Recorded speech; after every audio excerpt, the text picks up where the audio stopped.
the new school year. Where has the time gone, right? But some teachers in Florida's largest school district are in limbo this morning after the Miami-Dade School Board reversed its decision to adopt new sexual education textbooks that they voted to approve back in April.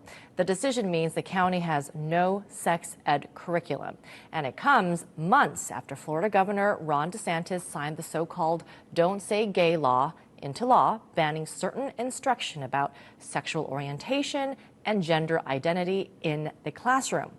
Joining me now to discuss this further is the Vice Chair and District 1 School Board member for the Miami-Dade County School System, Steve Gallen III, who we should say voted to approve the textbook. Steve, good morning to you. Thank you so much for joining us. I do want to tell our viewers that, in this textbook, it looks pretty standard on the surface, and if you look at the table of contents, it covers pregnancy prevention, mental health, understanding STDs and HIV, drugs and alcohol, maintaining healthy relationships, et cetera, et cetera. I want to first play what critics have had to say about why they believe this textbook was or is inappropriate. Listen. An 11-year-old being told where to obtain and how easy it is to obtain Plan B pills in our assessment is not age appropriate. And just to point out, the board decided to strike out a chapter on sexuality when it approved the textbook. So what else in the textbook do parents find inappropriate for students? We heard a little bit from that parent there. Well, just for the record, let me clarify. The individual that spoke is actually not a parent in the school district. This individual has no children in the school district. According to reports, his children attend a private school. But that being said, parents had a significant role and responsibility, and more importantly, they had a voice and a vote in the process at the onset. So parents were a part of the process initially. They had an opportunity through several iterations of engaging the board through various committees, board meetings, to express their concerns. And the ultimate process involves objections specifically that are cited in writing. The Miami-Dade County Public Schools received 278 objections. They were moved through the process pursuant to law. Of those 278 petitions that were filed, 4 parents showed up, only 3 spoke. And again, parents who had an opportunity to express their concerns could always opt out pursuant to state statutes. So this is not something that's mandated. Yeah, excuse me here, Steve, and excuse me stepping in, but tell me about the content. What exactly are they objecting to in the textbook? Well, it depends on who's objecting. That's the question. Parents may object to what this individual cited. Again, he has no children. Parents may object to information about contraception, abstinence. It varies. This covers a myriad of topics. Topics include beyond sexuality and gender identity, because the school board had already voted to remove that portion of the chapter from being taught in the classroom.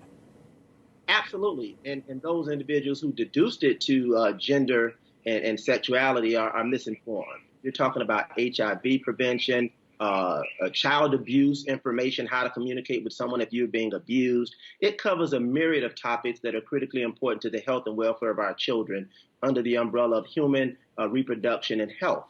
So and it's been deduced. Right. And so we're talking about middle schoolers to high school, right? So who won't be getting a sex education this upcoming school year. For how long? Well, the process, if we have currently we don't have anything that is currently adopted. We're going to have to start the cycle over again. That cycle can take approximately 4 to 8 months, again, involving the parents, the stakeholders, teachers, educational professionals. This is a very inclusive process that the board undertakes. So to launch that process, you're talking about 4 to 8 months that it could take, and those students will be without that particular content during that particular time. And you raised an important point, Steve.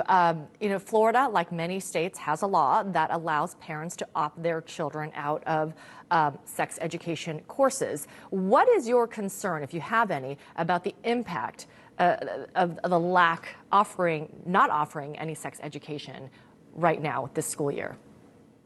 I mean, I've been in education for 3 decades. I've been a teacher, principal, superintendent.